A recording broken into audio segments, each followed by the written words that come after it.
Coming up on Arirang News, South Korea continues to see a strong recovery in exports. So far this month, they're up more than 40% from a year ago, with shipments especially strong to the US and the EU. President Moon Jae-in is on his way to the UK to take part in the G7 summit. He'll be sharing his experience with the Korean New Deal and meeting with several leaders one-on-one. And with daily coronavirus cases still high, South Korea extends its current distancing rules for another 3 weeks. But it's likely the rules will be eased next month, so restaurants, cafes, and other businesses can stay open until midnight. It's 5 p.m. here in Seoul. Thank you for joining us on Arirang News. I'm Devin Whiting. South Korea's exports in the first 10 days of this month jumped more than 40% from a year ago, thanks to strong demand for cars and semiconductors. Shipments rose the most to the European Union and the United States. Kim Jae-hee has the details. South Korea's exports rose on year in the first 10 days of this month, thanks to increased shipments of chips and cars.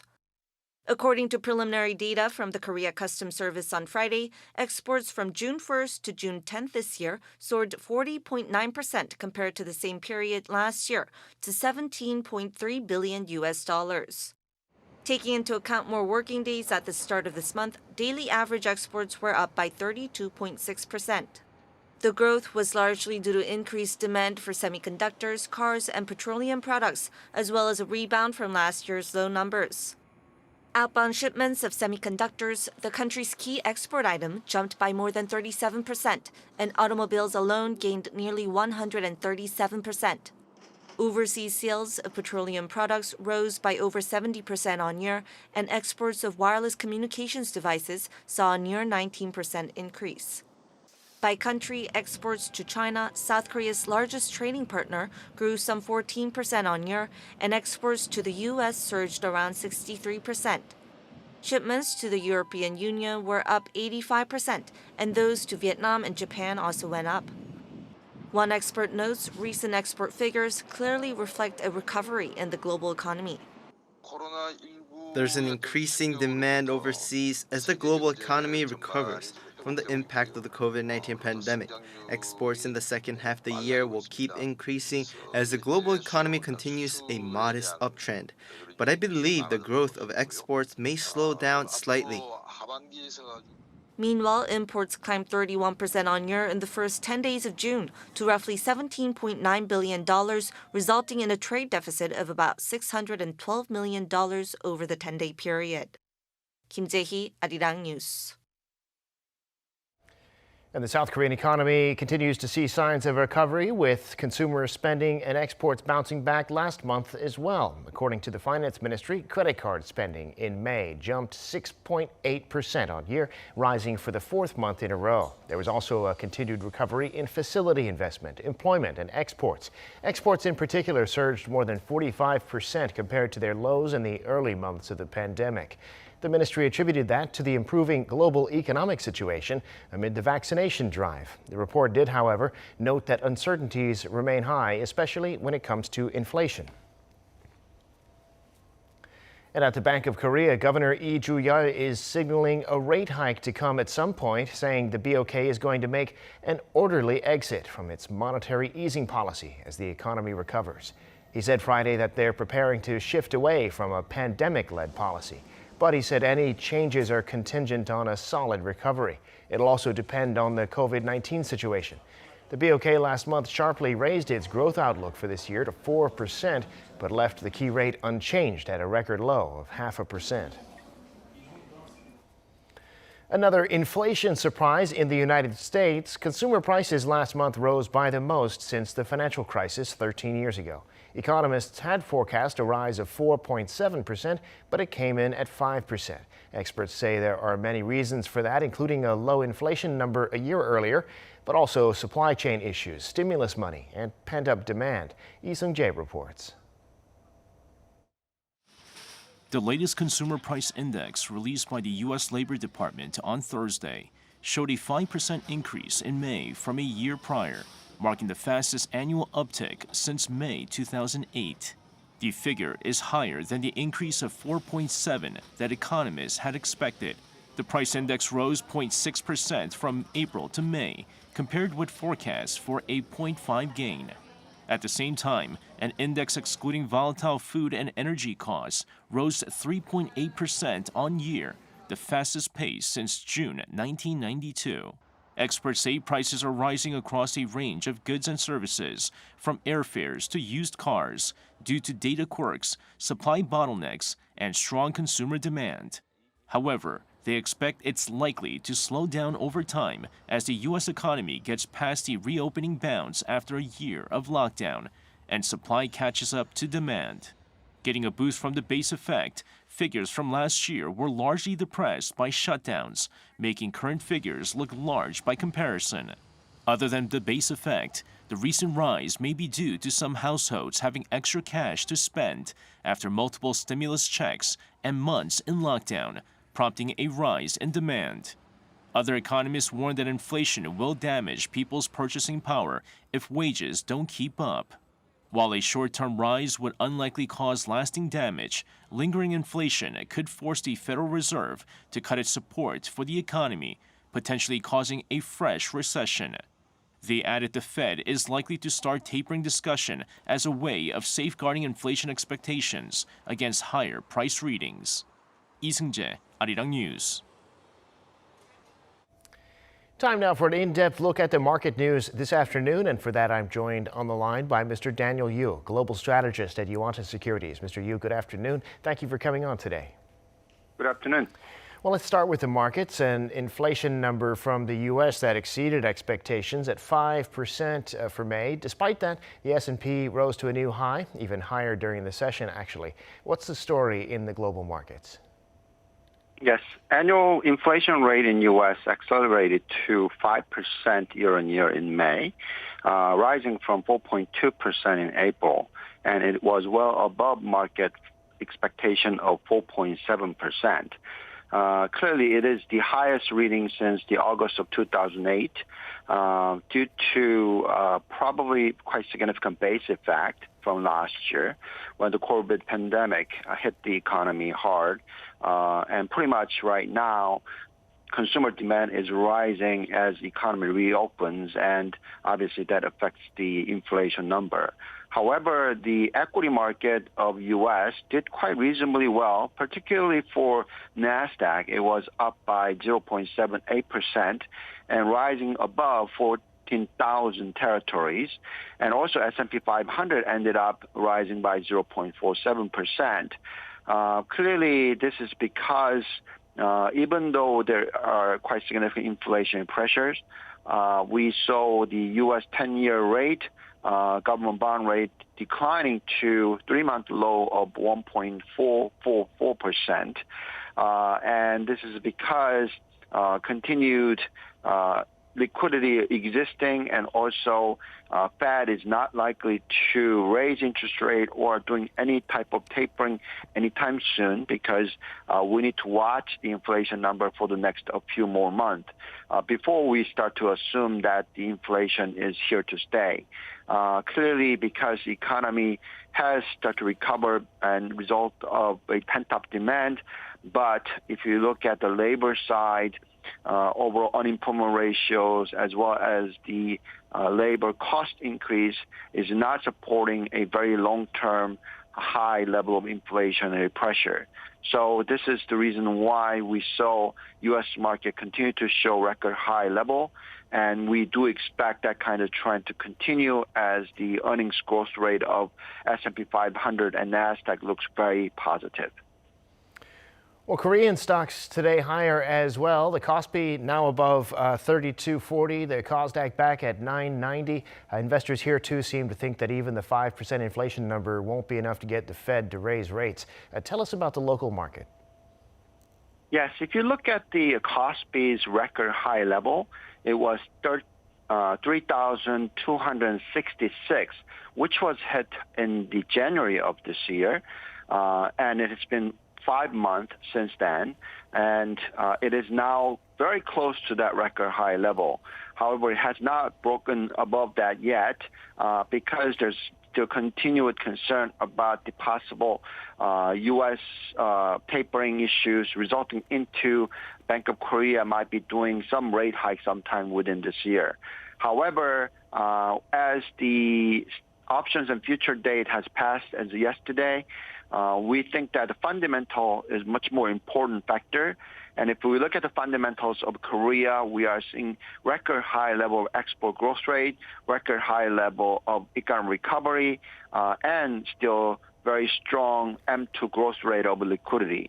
All being said, KOSPI is expected to rise further as these options and future trading pass, and as the second quarter results comes in sometime in September, we think that fundamental matters the most, rather than the current concern about the interest rate hike. As we did analysis on what's happening to the corporate earnings, we are seeing earnings are rising faster pace than the interest rate rise, which is definitely positive for the equity market trend. Now, another story today, the governor of the Bank of Korea, Lee Ju-yeol, has signaled that he will eventually be pulling back on the BOK's monetary easing policy in an orderly way at the appropriate time. Until now, it had been pretty clear that the BOK would stand pat on rates, but this would indicate we're getting closer to that point. What do you make of his remarks? Right. Obviously, government needs to say some stuff like this because we have seen continued increase in inflation numbers. As you know, the central bank has two objectives. Number one is keeping the inflation pressure check and also having orderly labor conditions happening. Now, what has Lee Ju-yeol, BOK governor, have said on Fridays is that country will prepare for an orderly exit from the pandemic-era monetary easing policy if an economic recovery remains solid. If we look at the M1 growth rate of Korea, we did see that number rising to 25% plus, which is definitely a pandemic-driven type of growth. However, though, if we look at the M2 growth rate, it remains at around 11%. It is quite a high number, but nevertheless, we think that that is definitely something needed in order to support the economy. Now, also, if we look at the unemployment rate, we saw the Korea's unemployment rate rising to 3.8%, which is quite high number, rising from the previous month of 3.7% to 3.8% in May. This is still a fairly low number, but nevertheless, the trend seems to be in a rising trend. Also, we did see some of the labor participation ratio rising somewhat to about 63.7% from the 63% in prior month. So we did see some of the unemployment numbers and labor participation ratios rising. However, though, if we look at the fundamental conditions of local retail individuals, we do have over 100% debt to GDP ratio of consumer debt. And because of this, we don't think that Bank of Korea is anytime keen about the raising interest rate aggressively. They might do it if you start to think that there is money outflow from Korea going into U.S. as U.S. start to raise interest rate. If the U.S. does not raise interest rate and that Korea remains to be very strong in terms of the economic growth rate, we don't think that the BOK is going to be aggressive in terms of raising interest rate given the debt level of individuals. Having said that, if that's the case, we think that the Korean equity market is going to be quite optimistic for the next 6 to 12 months. Well, looking at the trade situation, we see Korea's export and import prices are rising, which is perhaps not a surprise. These figures are converted into Korean won.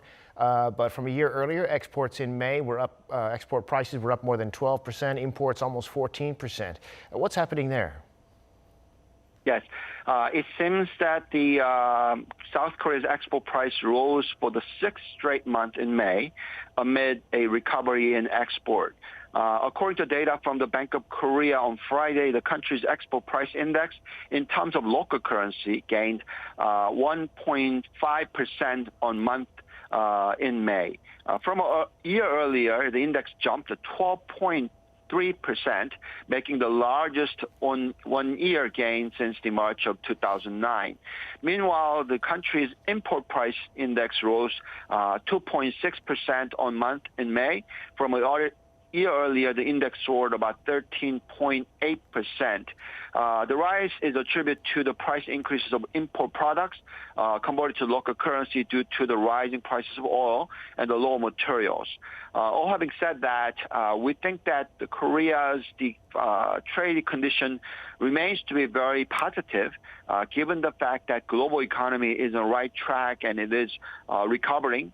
And Korea is very keen and strong in terms of the export areas, such as the electric cars, the semiconductors, the petrochemicals, and shipbuildings and whatnot. And if you look at most of these industries are very strong in terms of recovery. And because of this, Korean economy is doing quite well with the global economic recoveries. We think that the trade condition remains to be very positive for Korea. Also, the current account positions also will be quite positive for Korean equity market overall. Got it. All right, Mr. Yu, we'll have to leave it there for today. Thanks so much for sharing your insights with us today, as always, and have a great weekend. Thank you. You too.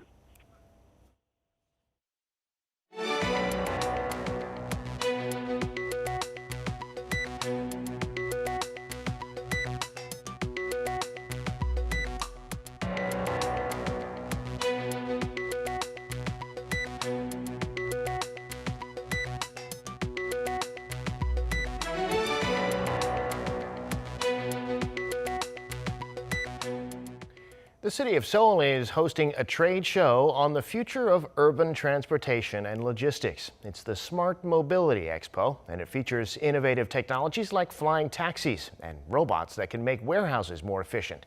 It runs through Saturday, hosted by the Seoul city government. Pae-eun-ji has more. Flying cars are on display in Seoul. Under the slogan Smarter City Made by Mobility Innovation, this year's Seoul Smart Mobility Expo showcased models of flying taxis and other innovative technologies. From flying taxis to autonomous driving technology, about 40 companies took part in the event to give visitors a glimpse of the future of transportation and mobility. One company says the flying taxis that it's developing will be able to carry up to 5 people and could be flying around the city within 10 years. We plan to finish developing it by 2024 and test the service in 2025. We expect the service to go public starting 2030.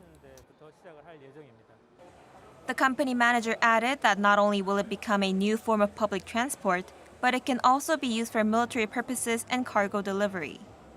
Another company displayed robots that can enhance the efficiency in warehouses. With just a click of a button, the robot placed underneath the cabinet moves the cabinet filled with products toward the user, so that workers don't need to run around getting the packages. Companies that use our robots cost labor costs by about 40%. They were also able to save warehouse space by about 50%.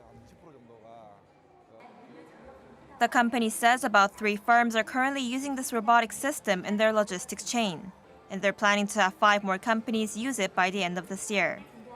Pae-eun-ji, Arirang News.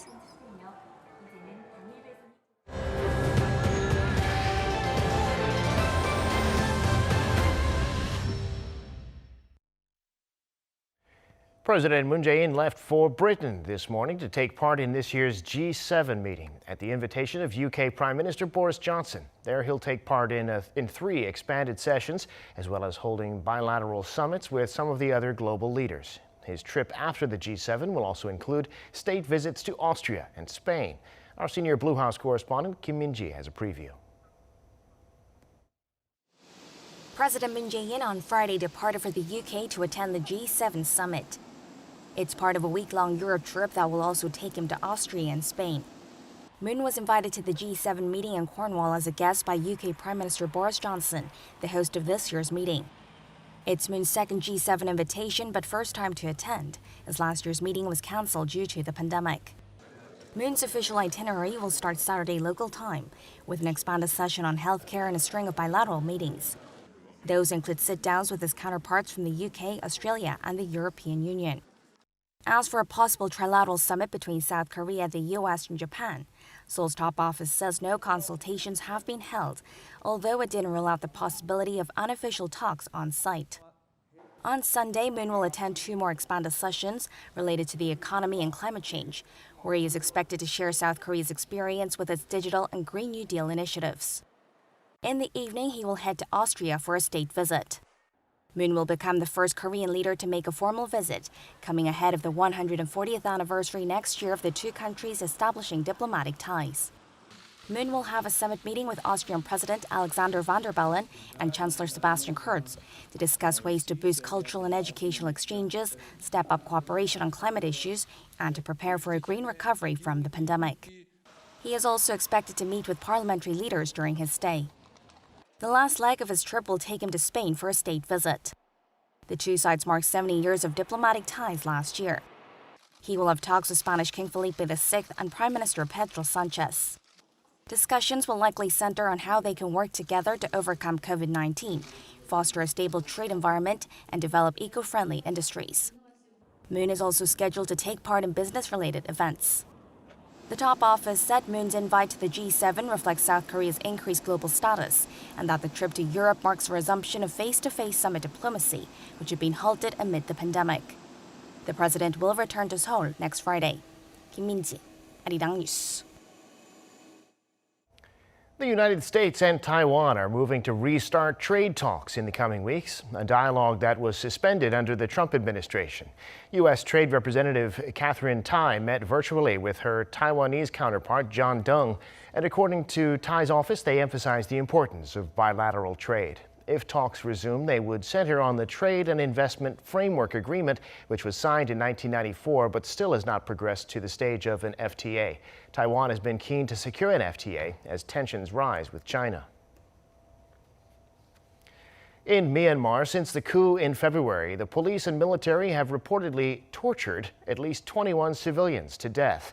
According to the Assistance Association for Political Prisoners, a Burmese human rights group, the bodies of at least 21 people killed while in the custody of the junta bore evidence of torture when returned to their families. These people, according to AAPP, included both anti-coup protesters and non-protesters. And according to Myanmar Now, a news website, the junta has operated secret courts that have sentenced many people to prison. So far in the crackdown, the junta's security forces have reportedly killed at least 860 people.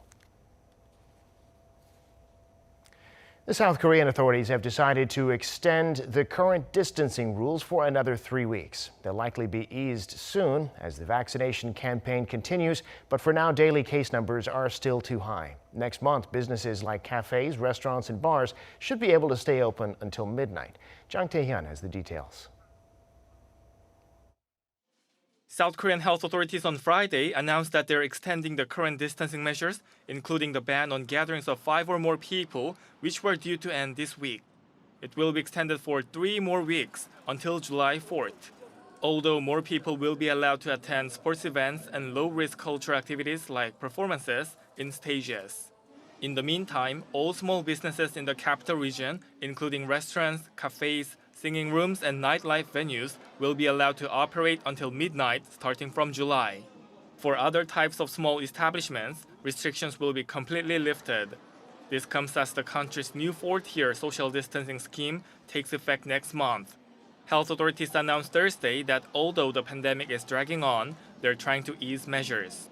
The scheme is still in the draft stage, and more details are to be announced by next week at the earliest. At current level 2 distancing in the capital region, businesses like restaurants, cafes, party rooms, indoor sports facilities, and bathhouses must close from 10 p.m. to 5 a.m. But the new scheme allows businesses to operate until midnight, with customers able to enjoy the extended hours.